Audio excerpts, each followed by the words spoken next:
What's it? We're full here. Nobody carrying the food home.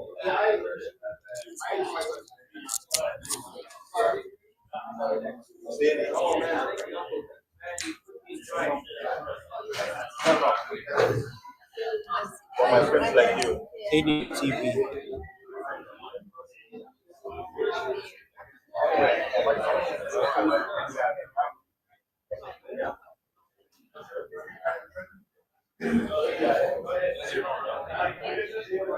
Okay. Yes, it's live.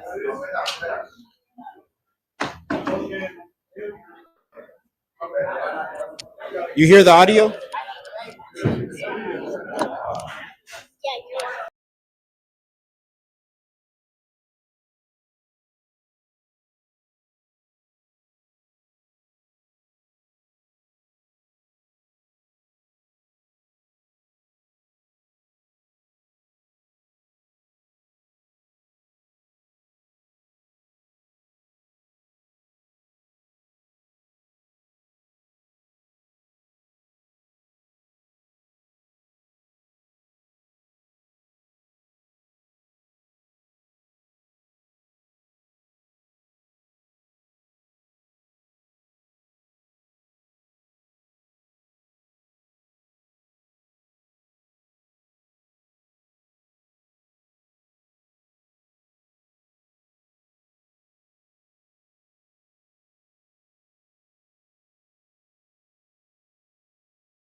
Yes. I it disconnect the Wi-Fi disconnected for a second. I reconnected it back. It's back. I see it.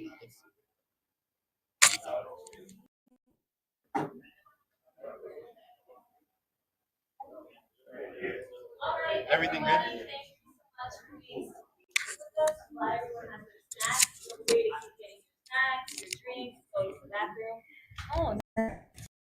Etc. What does it go? Yeah. Okay, etc.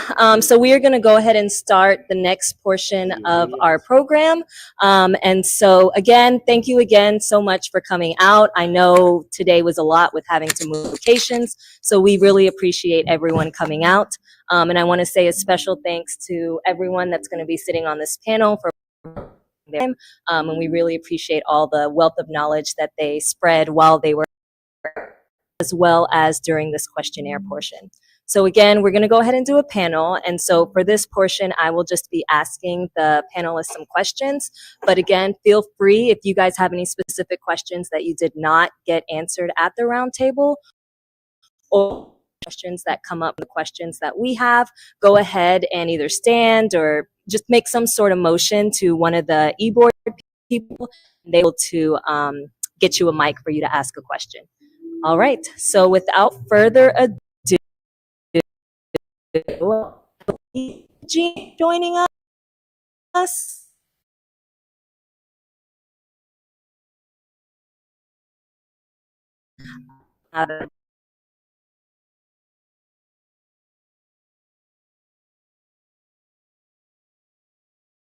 Everyone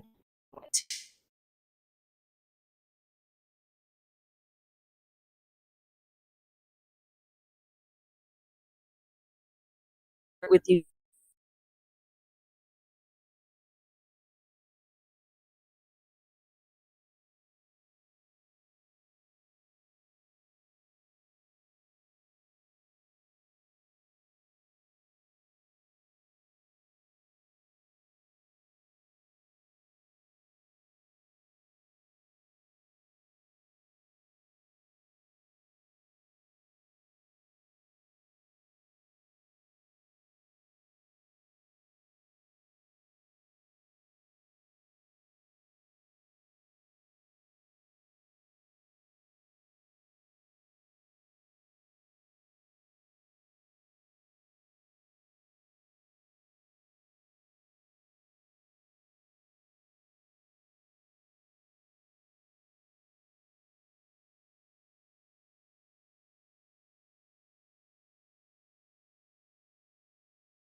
Texas.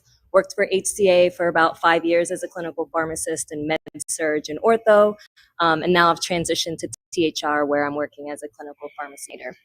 So thank you again for all of you guys being here. We'll go ahead and get started with our first questions. So the first question I have for the individuals who are working is, what is the best piece of professional advice you've ever received?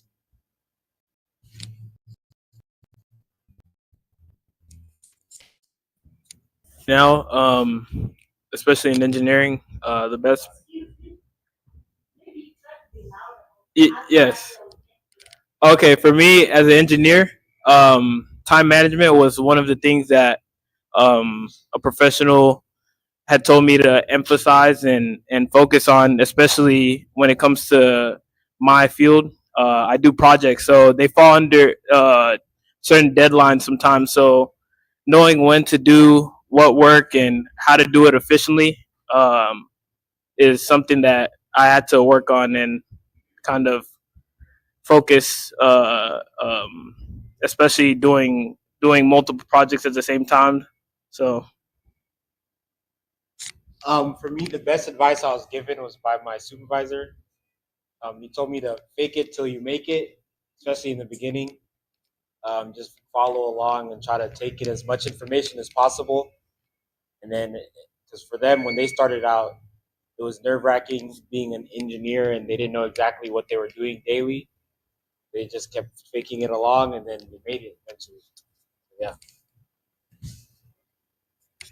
Okay, and then Liz also has a response to this question. Yeah, one professional advice that I think is honestly super important is work your hardest at everything.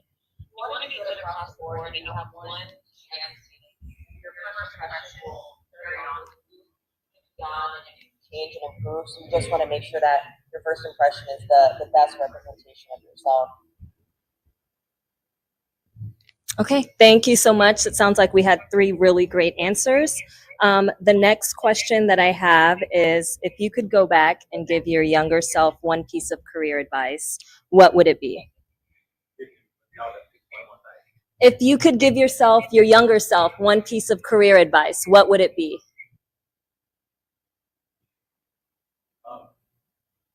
I'd say while you're still doing your undergrad, I'd say kind of focus on what you want to expertise in, or have a certain focus in terms of which career path you want to do. You can do that by doing different internships, kind of getting the experience of which job does what stuff, and that kind of helped me choose automation as an electrical engineer. And so I stuck with my intern where I did my internship, and that's where I have my full-time job at right now. So Career advice I'd give a younger person is know what type of pay grade, what career you're choosing is going to be like. You don't want to end up somewhere and you realize, oh, this job doesn't make as much money I thought I would be making. Or if you want to make a certain amount of money, you have to know this is the career I have to be in. If that's a motivation that you do have when you're younger. And then knowing, like, are there going to be any jobs at all when I graduate with this? Or you have like job security in the future as well. I would also add just the importance of relationships. I recently went to a business convention this past week, and the common thread was sorry, my voice is a little, but I was going to say the power of relationships, because I recently went to a business convention this past week, and the common thread was that the way people got to these managing roles or even entry-level positions is because they knew somebody. So as far as relationships, I would say to join clubs. Going into business, I really recommend NABA, National Association of Black Accountants, because it's the people who you meet, and it's not even just like higher ups, it's the people around you, because you never know. They said your roommate could be a CEO one day. So it's really important to just manage relationships, because that could be your next step.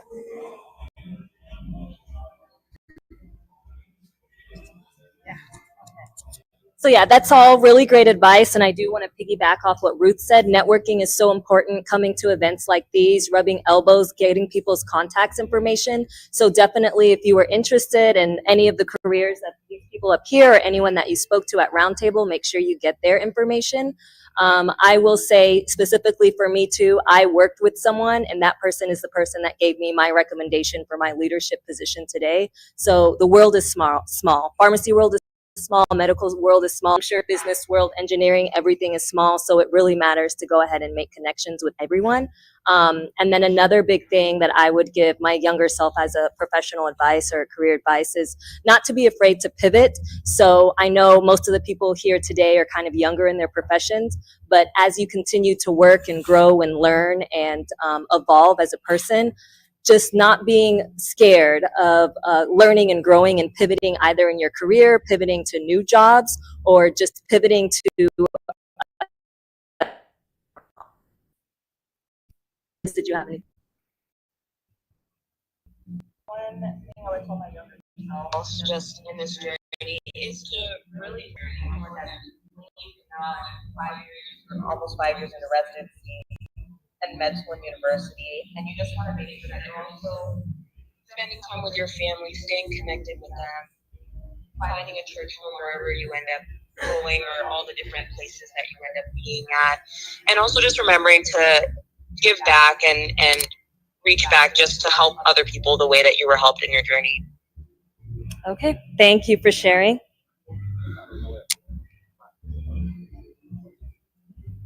And then I guess just if we could have a raise of hands of how many people here are in high school.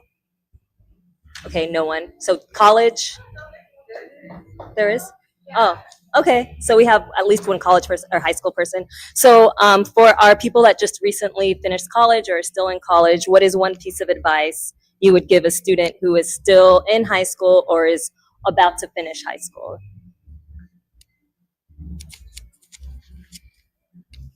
I would say that actually two things. One, you don't have to have it all figured out freshman year as far as say your major. I personally changed my major after 2 years. So if that's you and you don't know necessarily what you want to do, it's perfectly fine to go in undecided. And there's many more jobs than engineering and nursing. I know that's the trend in our community, but if that doesn't align with you, you can talk to many other professionals and there's many other careers. So just don't just go into a career simply because of money or something that isn't like long lasting. You have to have a good why, because if you don't have a good why, then say it gets tough, then you don't really have a reason to continue, or you don't have like the will, something like that. And second thing I would say is to come in with an open mindset as far as making friends. I think,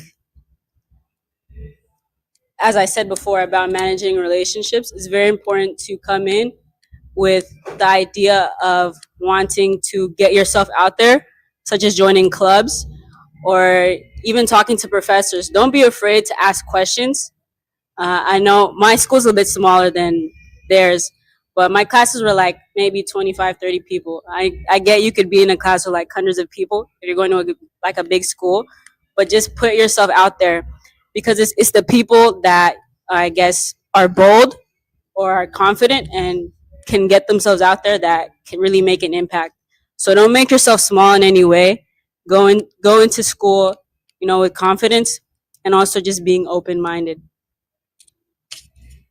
I kind of want to touch a little bit on like coursework in high school, something that really worked out for me. And then also I'm going to come back and connect to what Ruth and Ian have said earlier about when you're going into university, like try new things. But as for like, if you're in high school and you have the chance to do anything like dual credit or AP classes, if they don't have dual credit, do it. Because when I tell you that saved me like a whole year's worth of tuition that could have went toward, that's can now go towards something else. Like let's say my next degree. And so really, and also when it comes to like credits. I feel like in college, I feel like I got to have a lot more freedom in what classes I chose because I had already done so many college credits before I got to university. And that was all because of things like dual credit and AP classes. So say that.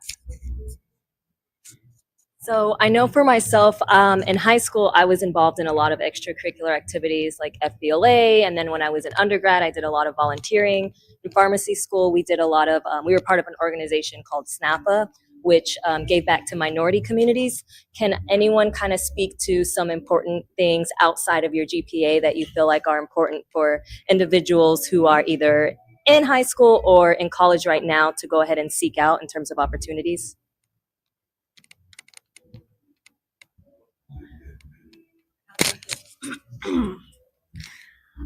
I just went through some interviews this past couple weeks, and the main thing I found about when they look at your resume, like sure they'll look at your GPA, they'll look at your transcript or whatever, but there's also soft skills and there's technical skills.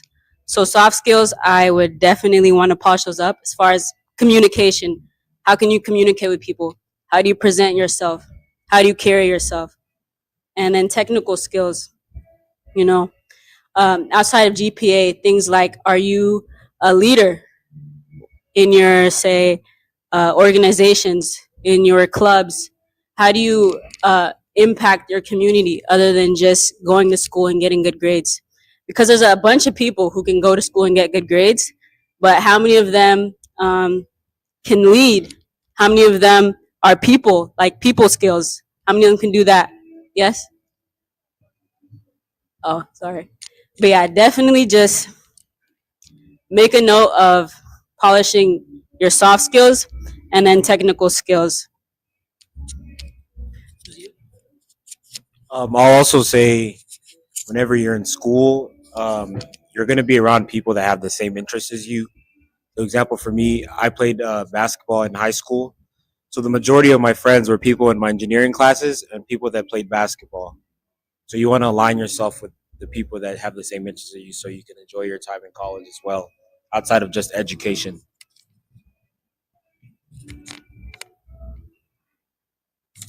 And then one last question for our high school students.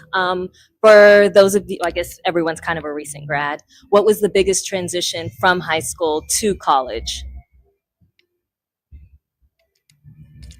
I'm going to be very honest. I was one of those kids where it was like, I don't have to study. I can just do my homework and get an A in high school. And so I feel like that was such a huge awakening coming to college. Like when I tell y'all will be studying for hours to do one assignment. That one assignment will then take another like 4 hours.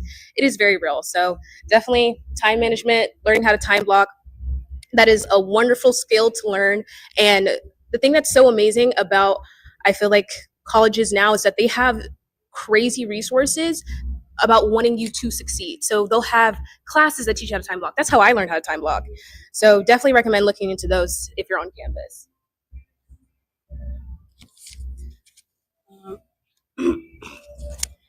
I think the biggest change for me was, she said time, but as far as like a schedule, because I know in high school I did sports, so we'd wake up at like 5, 6 a.m. You know, go to school, do everything, come back, do homework. But in college, it's totally different.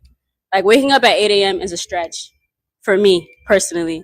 So I would really put an emphasis in really knowing yourself and scheduling yourself properly. As far as keeping up with like your credits or classes to graduate, because in high school, you know, you have a counselor and they'll basically do it for you. And you walk in and, you know, they schedule it for you. But in college, no one is here to tell you, hey, do this, this, and that, unless you go yourself and ask them. Because I've known people that have ended up graduating late because they didn't get this class in because, oh, they didn't know.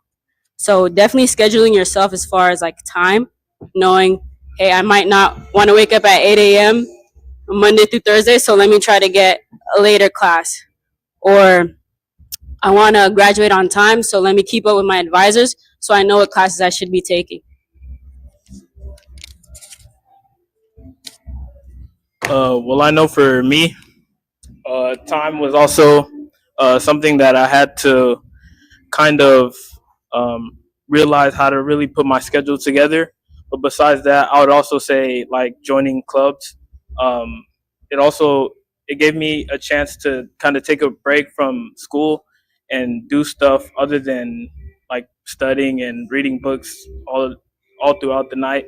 So I know with the engineering club I was in, we were doing tailgates for games, and that kind of put my mind at ease in terms of like stress that I was receiving from like tests or upcoming projects due and stuff like that.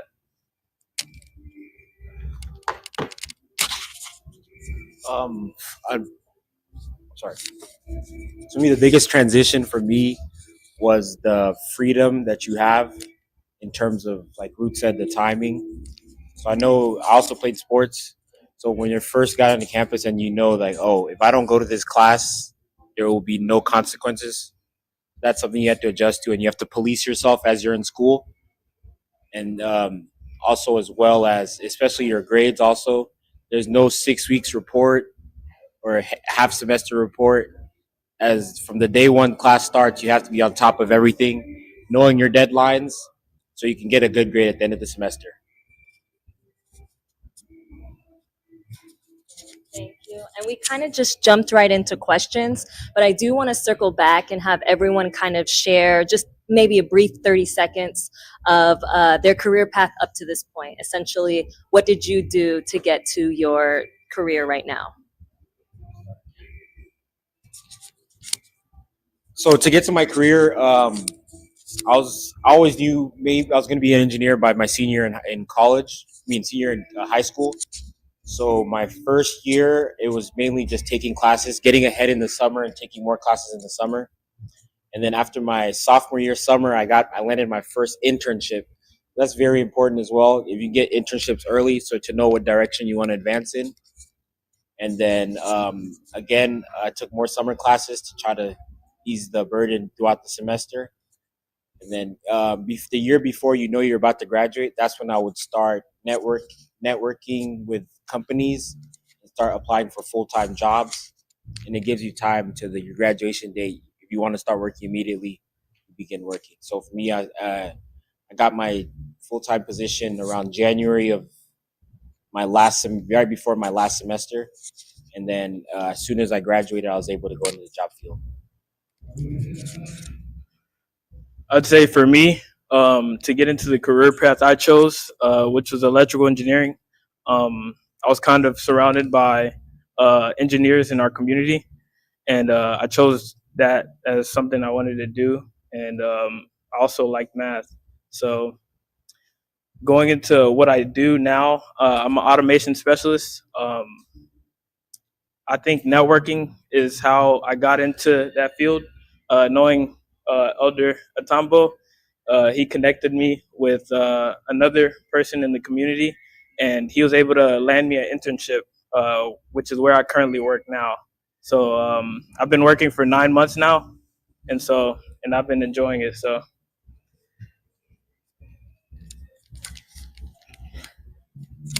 I actually started off college as a kinesiology major, and then I changed to finance my sophomore year. And right now I'm basically interning at Fisher Investments, and I got it because my brother sent me the application. So it really is relationships. It could even be, your brother. And I'm headed into private equity, and I got an opportunity in it because of a relationship again. As I said, I went to this business convention for NABA. For all my business people out there, if that's what you want to do, definitely join the National Association of Black Accountants. And it's basically networking again and getting to talk to people who are managers, who are partners at their firms.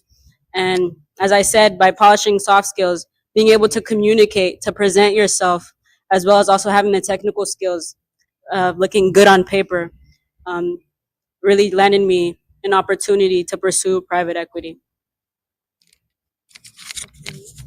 For me, I went in as a psychology student, and that was mainly because, like, if you're trying to do law, there isn't really a pre-law major. They kind of just want you to do whatever you want. You can do things like theater. I've heard people that they're theater majors and they go on to do law.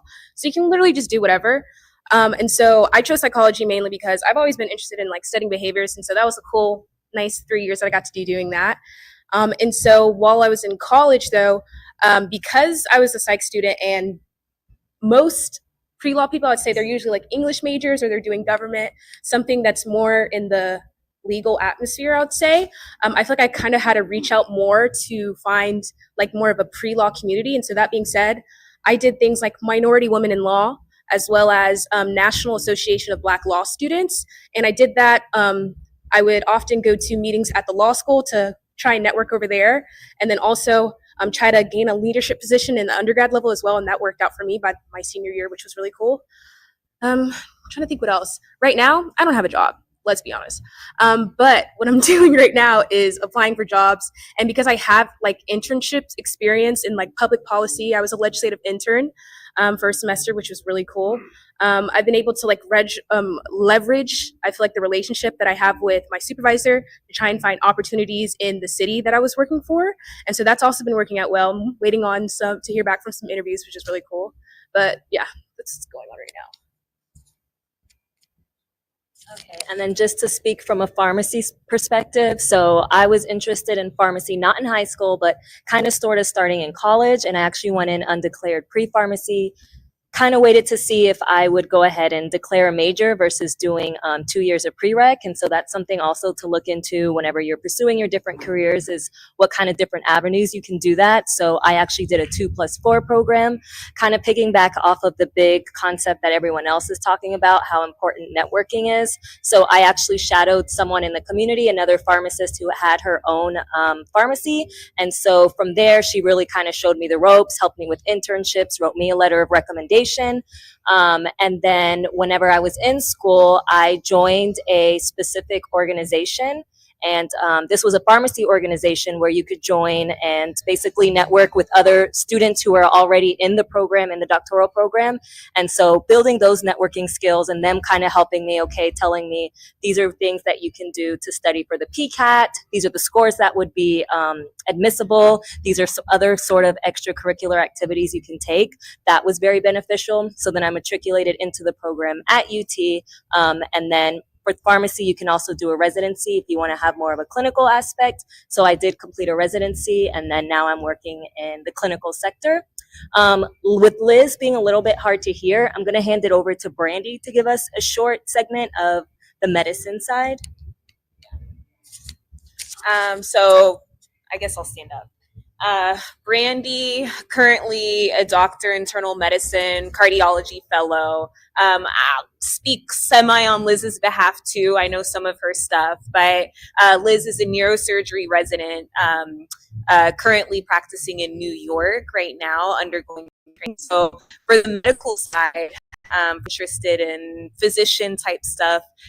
Then basically the pathway is doing undergrad, following undergrad, applying for medical school, following medical school, you decide which residency you want to go into, whether it's internal medicine, surgery, pediatric. There's a lot of different fields based off of your interests. The way that I fell into internal medicine was that I had a heart for preventative health. So in undergrad, I did a lot of different experiences with different nonprofits where I was volunteering in the community, and those experiences kind of shaped my path and led me towards medicine, where I did some training in Houston with McGovern Medical School, followed by my residency at Baylor. For Liz, I won't speak on her motivation.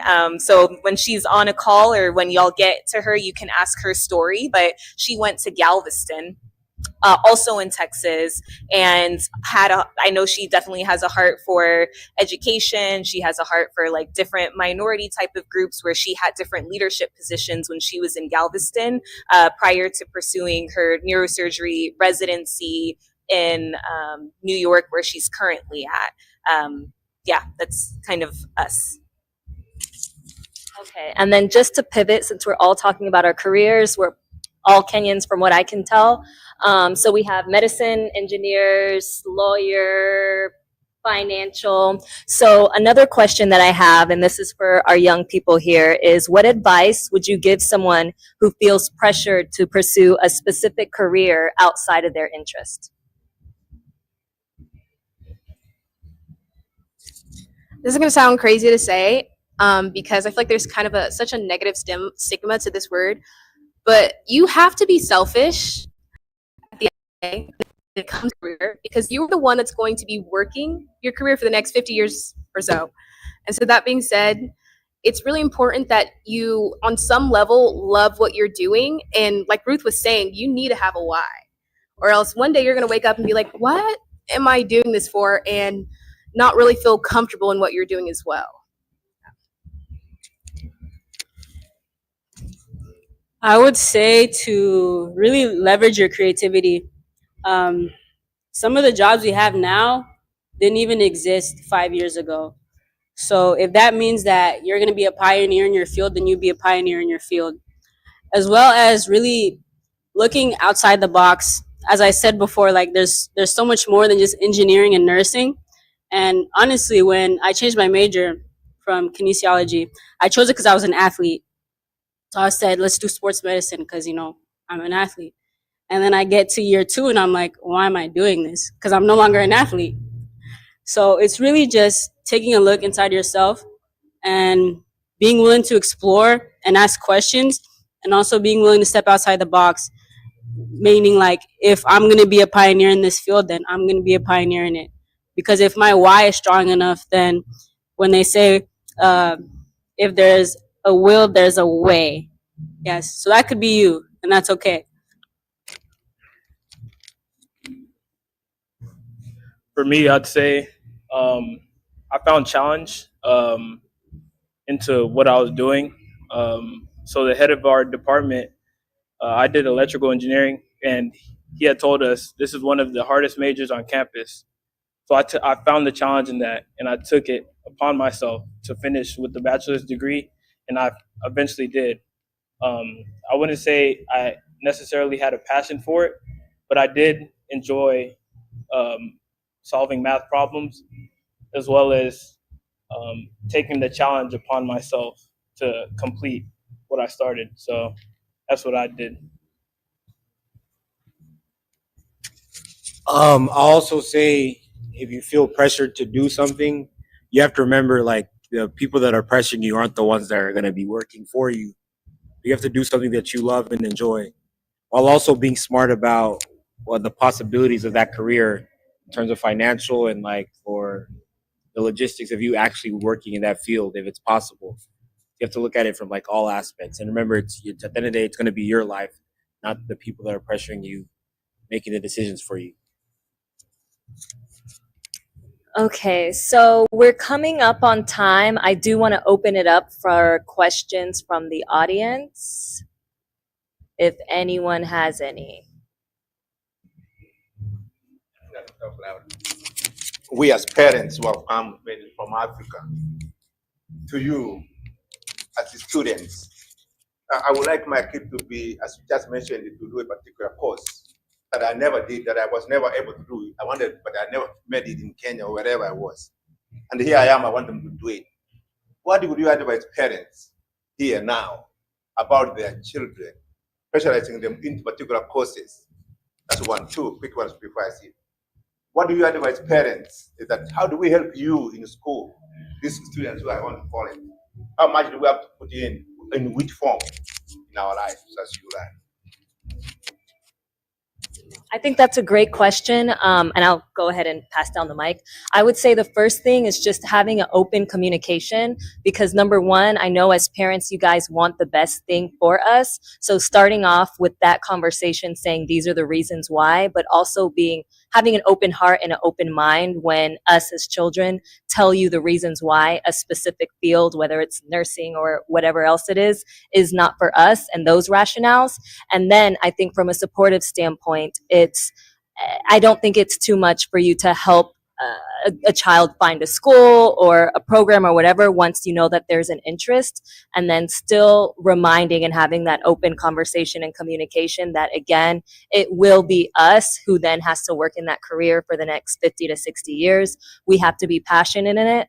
But then also, I think we as young people do need to understand that other financial perspective where I know a lot of parents come from, which is this career, you're not going to be able to potentially support yourself with this career. So how can we have a conversation where we show you that we can go to this school, we can get this degree, and we can pursue this career and be successful? Yeah, I agree with that. In terms of like having a discussion and talking to like what do you have interest in, but also in terms of for me and my like career getting to where I'm at right now, I think my parents did the best that they could do, and it worked with their formula for getting me where I'm at right now worked. In terms of being in your child's life throughout high school, ask them what grades they have, always being present like SAT and the types of things they participate in while being in high school. It'll help them and motivate them to know like whenever your parents are not around, you're still thinking about getting good grades and performing well in college.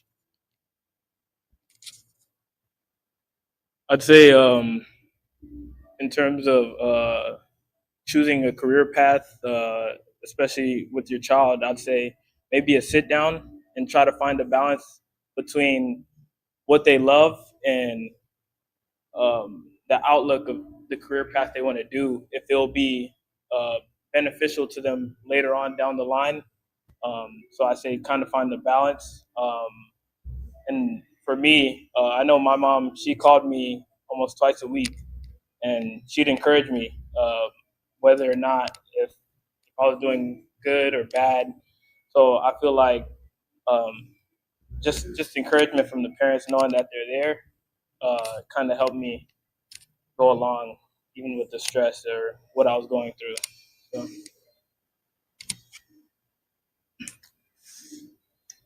To the first question, I would say having an open mind. So being flexible on what success looks like. It's not only going to be in this particular field, whether it's medicine or in engineering. I think a lot of people have been successful in other things outside of that.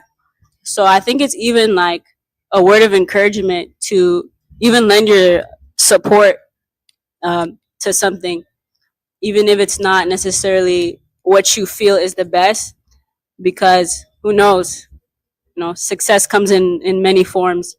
And as far as supporting leading up to college, I was lucky enough to have parents that have gone through that system, the U.S. educational system, but some don't have that. And I would say that if you don't have the answers, try your best to find them, because for your child or to help them in it. I am going to shout out our program, Alpha College Mentorship Program.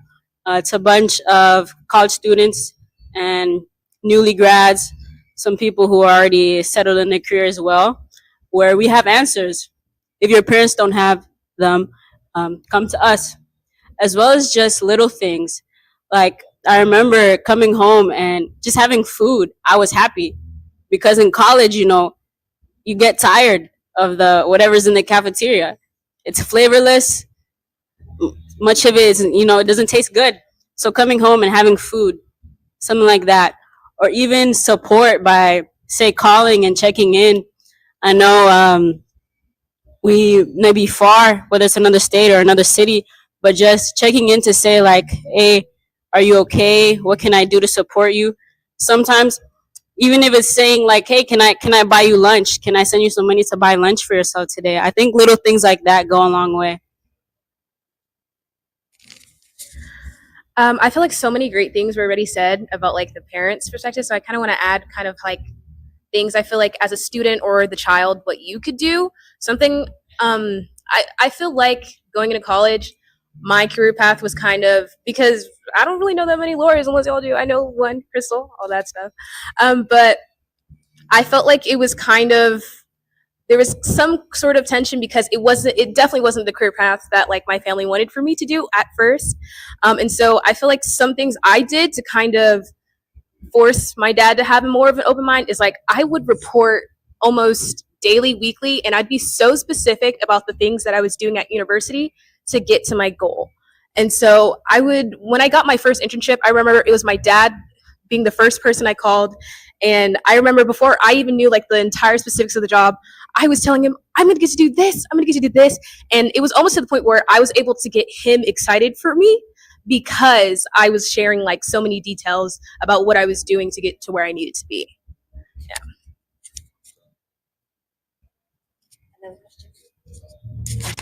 Thank you. My question for you and for the people who are online, those who are in here, most of the students who are in universities or college, some of you have finished college and others are in college. What can you tell them regarding grades? What's the minimum GPA for one to continue being in the career? I mean, in the program, whichever program you are. And what can you say about grades? Should it be a 4.0 GPA as you graduate? It's the young people who are here, and or even those who are listening, or even those who will listen later because we are live online. What can you advise them when they go to university? What do they expect in terms of grades and in terms of being in the program they are participating in? And also, especially those like in medical field, second degree, which could be made medical school, and there will be residence, there will be fellowship. What can you advise the young people? So I will speak from my experience in pharmacy. And so I think it's going to be different for every career path. So but that being said, we knew that applying to our post-grad degree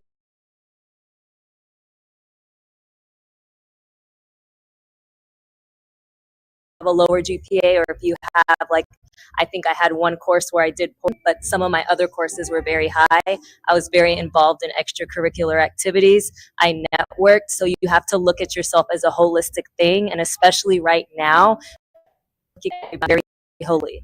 So are you doing research? What can you speak to? And it's not just your GPA. And then once you are in grad school, that's a little bit different when it comes to you want to pass, but there's not necessarily like I have to get a 4.0, right? Because in pharmacy and in medicine, you need to make sure you're learning, because at the end of the day, there's going to be patients that you're taking care of. You're going to be working in the hospital. You're going to be working in a pharmacy. You're going to be working at a clinic. So just because you stayed up all night and got an A to show your parents, are you going to be able to take care of that crashing patient on a Saturday night when you're by yourself? That's what really matters. Speaking for me in like mechanical engineering, I'll say the lowest, our standard was you have to be above a 2.5. And then if you're on scholarship, it depends what scholarship you have. So for example, my scholarship, I had to maintain above a 3. So that's basically at least a B in every class. And I know for engineering, you're not necessarily going into post-grad to where they look at individual classes and saying, oh, what did you get here? What did you get here? And it's just saying that, oh, I got the degree and I maintained my scholarship throughout school. And also in my interviewing process, I was never asked anything about my grades or GPA at all. It's mostly, did you finish school? Yes or no. And that's just for engineering. I'd also like to add on, I did engineering as well.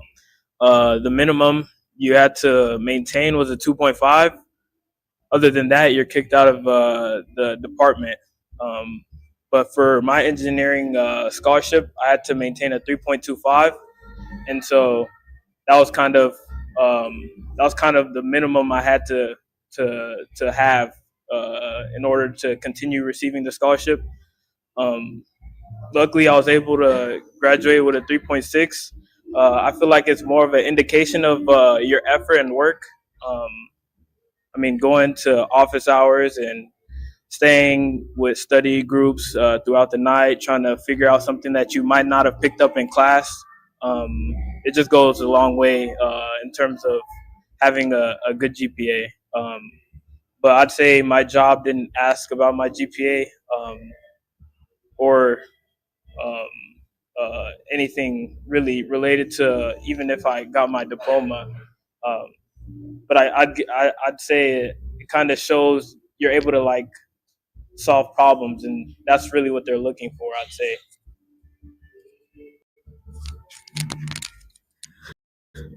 About grades, I would say to have a good start because there's something we call save the semester, and it's like the last 2 weeks of school. You don't want to be that person that has to like make like 105 on their final exam to pass the class.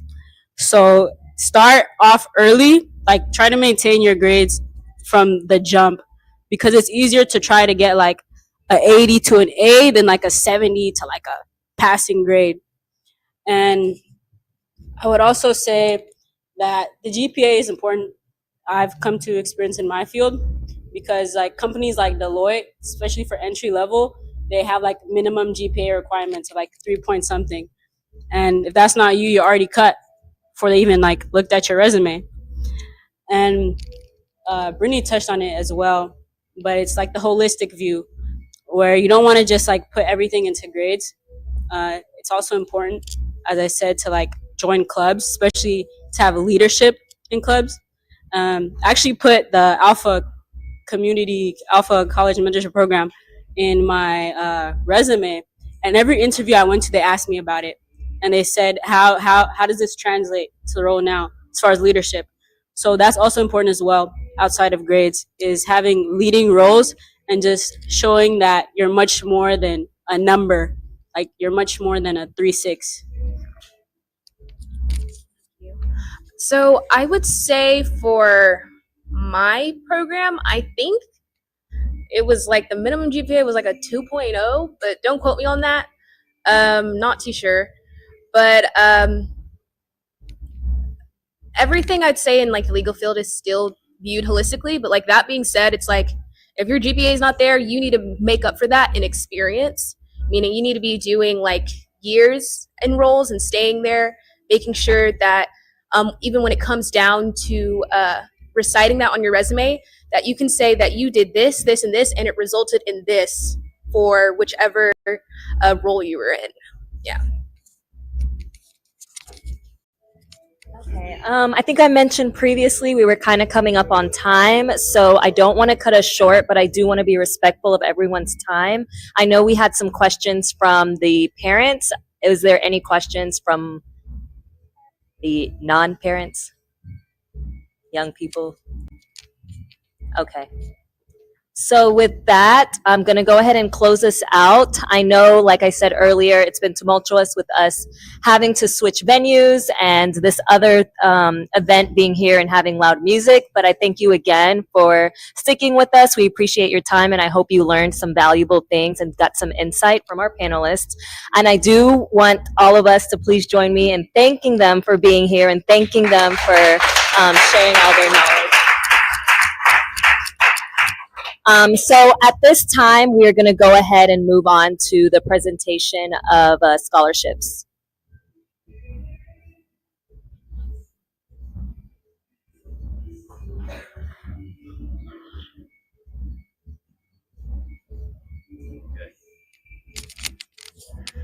Good evening, good evening. Yeah, as the speakers have said, we were supposed to be on a different venue, but because they had a total power outage in that location, we had to move over here. And unfortunately, you can hear that it's a loud music with that event that is outside our door. But we can go through this since we were scheduled to do it today. The TexKen has been in existence for almost 80 years now. We have given out scholarship previously for 7 years, and this will be the 80th year that we are going to award a scholarship to our students in the community. And usually we award 3 scholarships. A new one was introduced last year.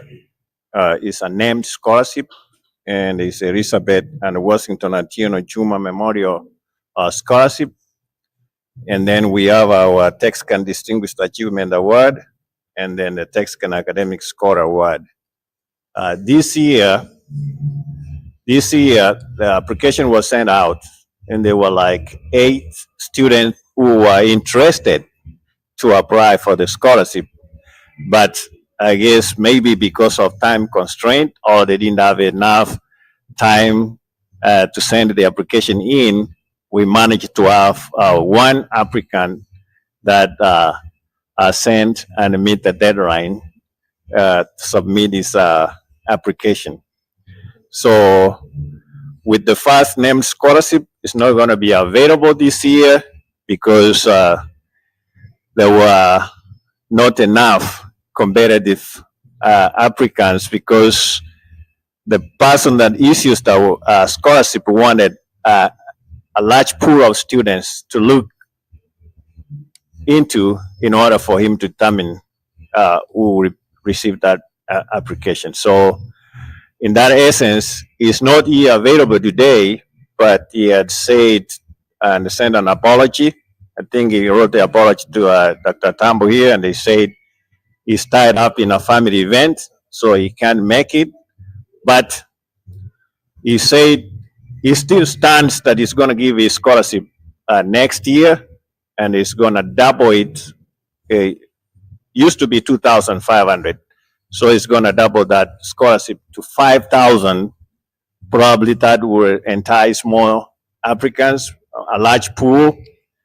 And from over there, we can also have our own scholarship that we do give.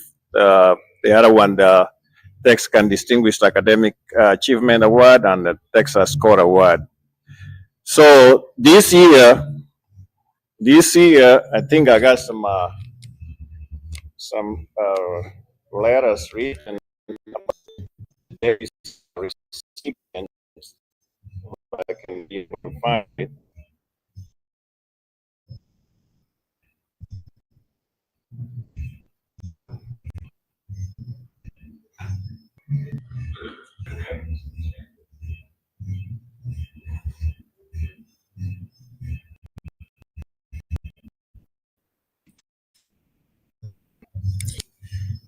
Okay, the director from that school, I think is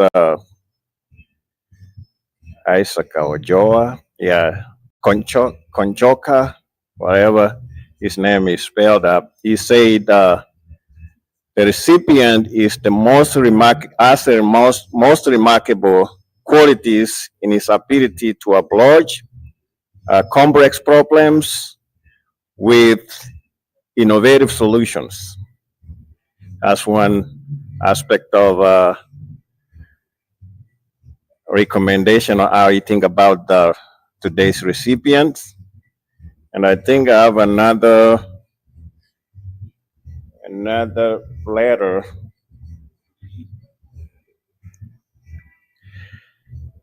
It says the recipient has consistently demonstrated outstanding musicianship and vocal abilities throughout his time in our choir. His voice is not only technically proficient, but also imbued with emotions and artistry. I think there is another letter recipient today. If I can be able to find it.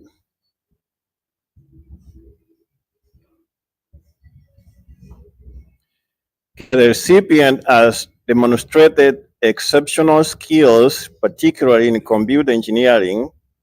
For example, he always shows persistent in this field by making sure to join clubs and participate in events and opportunities that revolves around him, learning more about computer science as a whole, in its relations to engineering, respective to its own major.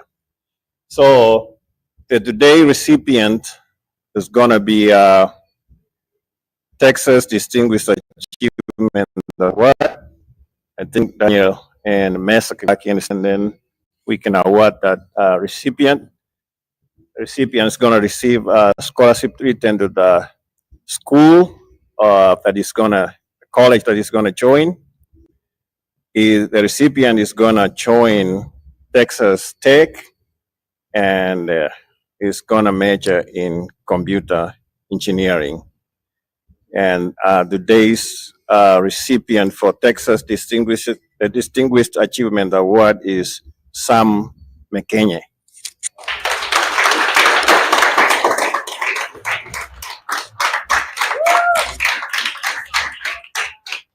So Sam got a scholarship. He has got a scholarship of 1,500. Thank you, Sam. You are a great person. We wish you all the best. I'm sure with God's guidance, you are going to be a great person. Thank you very much. With those few remarks, I will hand it to Daniel to continue recognizing today's participant. From over there. Thank you, Evans, for reading us through that session of awards. For me, I'm very excited today. As much as there is noise from outside there because of the change of the event place, I would say our gala today was successful. Even if it means one person was impacted positively by people, that would be a great thing.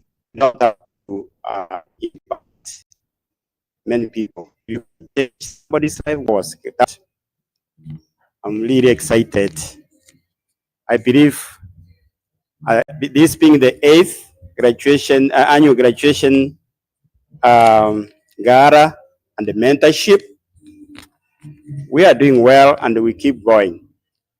Keep going till we don't have energy. But the good thing is we have the young people here who are taking over, and you can see how well they were organized. And we need to give them vote of thanks. Can we clap for them? Thank you. So since we started, we have had 14 recipients of our scholarship. Some people might think $500, for example, that would have been the least we would have given somebody. They would think that's not a lot. But to go to college, go to university and realize that if you give me $500, would make a change. I can buy a laptop. I can buy a book. And that's my life. So, and we're going to add some. Unfortunate part is 6 applicants requested for forms. Only responded. Respondents. And of course, we didn't even evaluate his work. Most of the time, we have an evaluation form or a score whereby we check the GPA, we check the service hours, we check many criteria. But of course, we are not saying some didn't do well. Some did great. He met the requirements. So, some congratulations.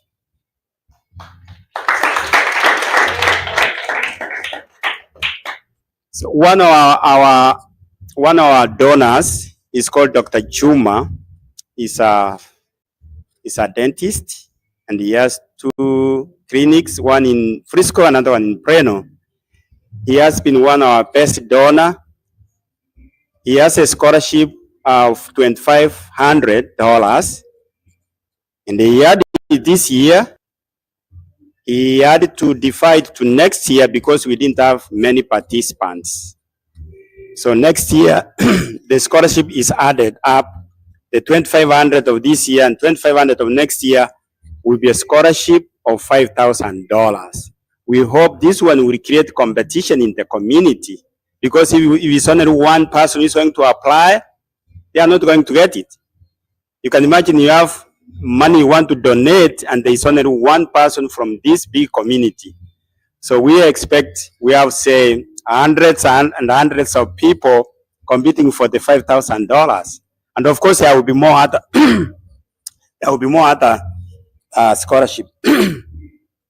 So Dr. Chuma said, like Kevin said, is sorry he could not come this evening, but he says he's willing to support the community, especially the young people, and even those people are interested maybe in his field. He can be a good mentor. And I will tell you for sure, he was able to connect Ruth to an executive in Deloitte. And Ruth was able to interview I think yesterday or the other day. Hopefully he's going to get a job once he completes university. And that's what they were saying. They were talking about relationships, and it's all about networking. And it's not what you know, it's who you know. So we really thank Dr. Chuma for all he does to us. At this time, I want also to introduce the people who are managing TexKen. As they come forward, they are in here. I would like to say thank you to everybody who has come, who has had time, and even those who are listening to us online. Thank you very much.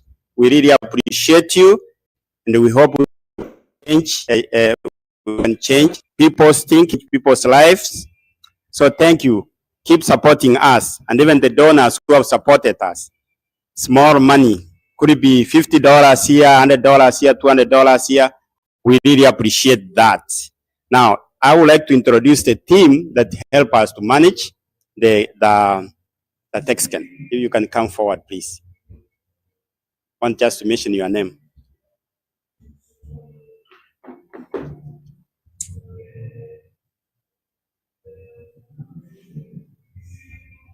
So the others are not here with us.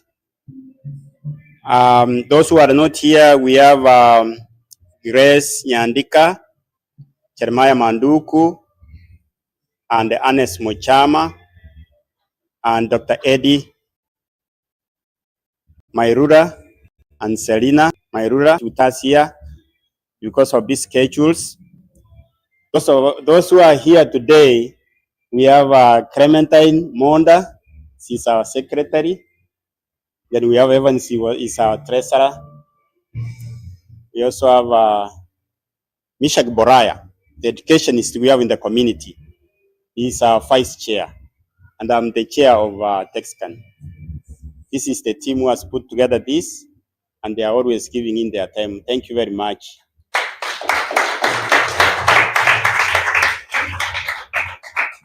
So at this time, I would like to recognize our speakers today, and as an appreciation, give you a certificate of recognition. We really appreciate you. Elder Boraya, you can come here and give them the certificates. Ian.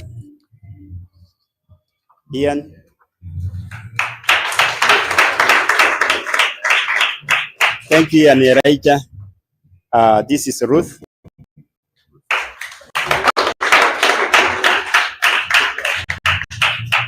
Stephanie.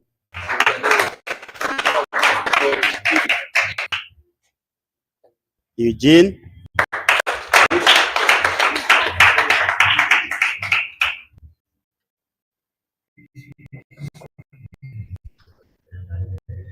Brandy was the one who was learning this program, the SEWA program.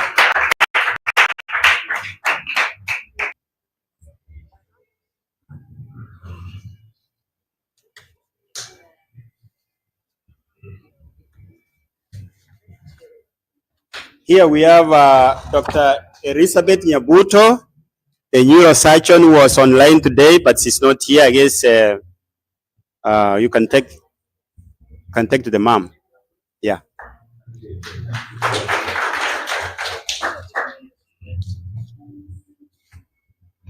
And of course, she was the main person here, the facilitator, Dr. Pritten.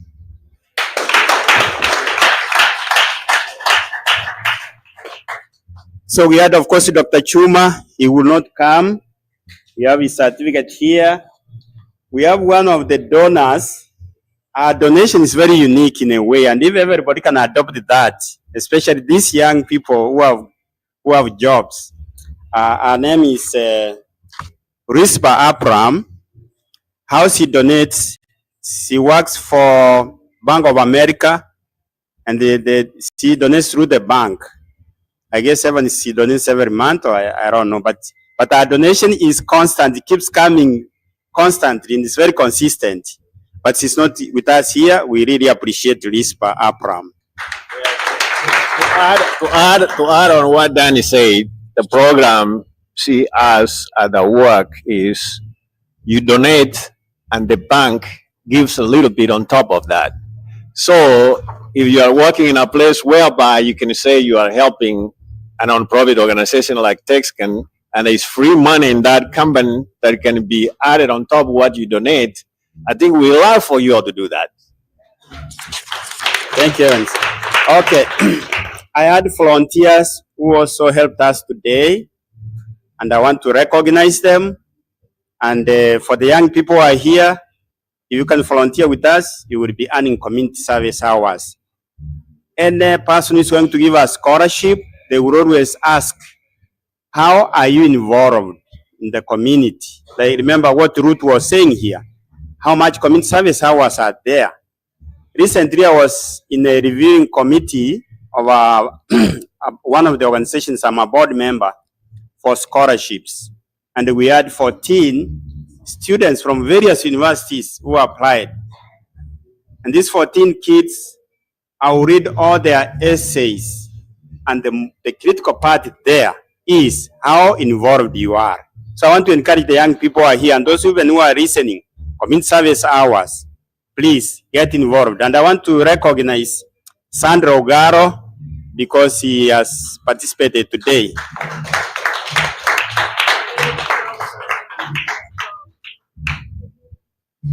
All right, for those who are able to get tea and mandasi down there and samosas, there was somebody behind that. We also need to recognize her. Her name is Florence Ogaro.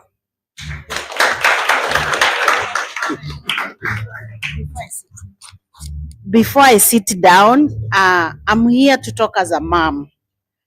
I've been a mom taking 2 kids to college. I'm just here to encourage you, all mothers and fathers. When we have a scholarship, you see 7 students requested for forms, only 1 returned for the form. Imagine we had 2,500 to give, and nobody sent the form for that. What does it tell? We didn't follow up. I'm just encouraging you, mothers, from experience. Our children needs a push. You ask, did you apply for that scholarship? Did you send the form?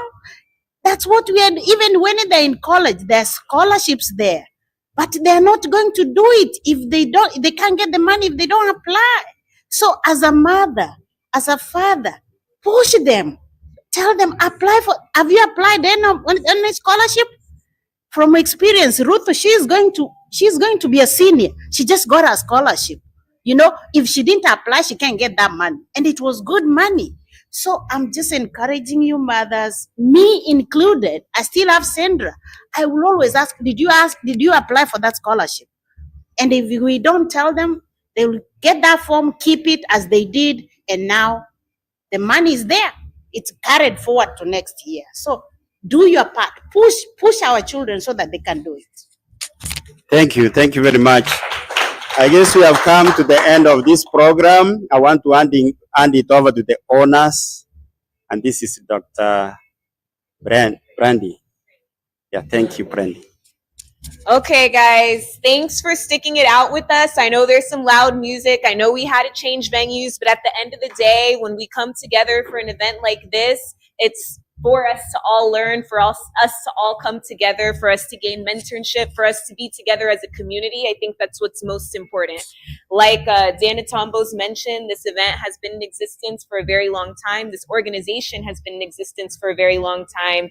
And there's good work that has been done, good work that's yet to be done. So let's just continue the momentum that they started way back when, 8 years ago, and continue it forward for years to come to make sure that this generation and future generations continue to have generational wealth. Essentially, that's what we need. I know that most of us in this room, either you guys were an immigrant or your parents were immigrants. And at the end of the day, we're all trying to strive for a better life. We're trying to make sure we have connections. And the way that you make it in life is, like what Ruth was saying, it's kind of who you know. It's mentorship. It's who you connect with. It's going to different events to meet people, show your face, learn what careers are out there, learn what careers you can pivot into, and just go from there. So as we close this event, I thank you guys so much for coming, for sticking it out. I mean, we could say the music is distraction, or we could say that it's a soundtrack for what we've been doing here, okay?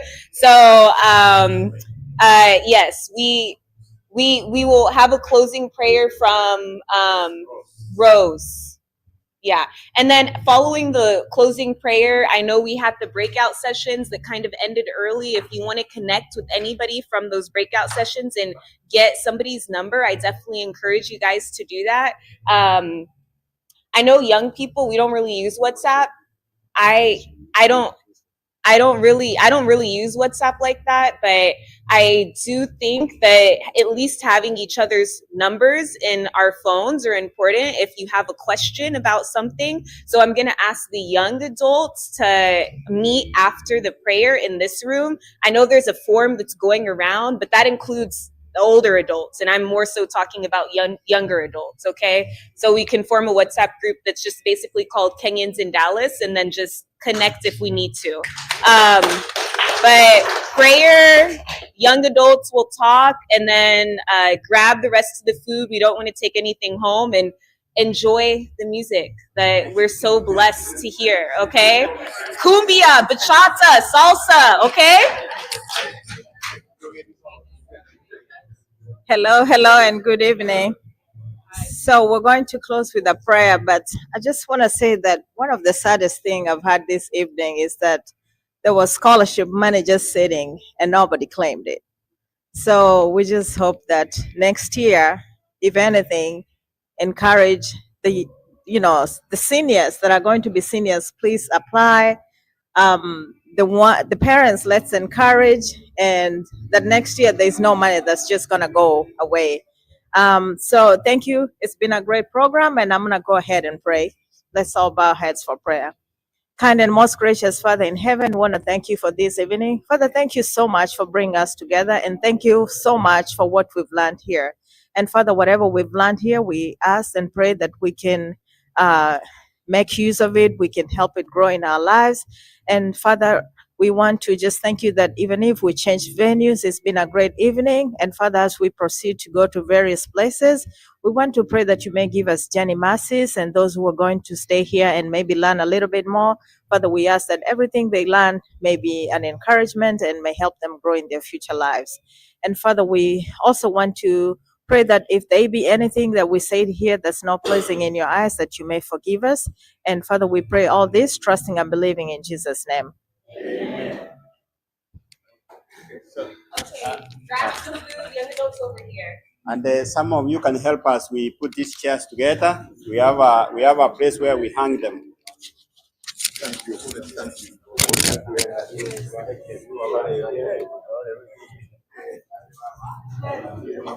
Thank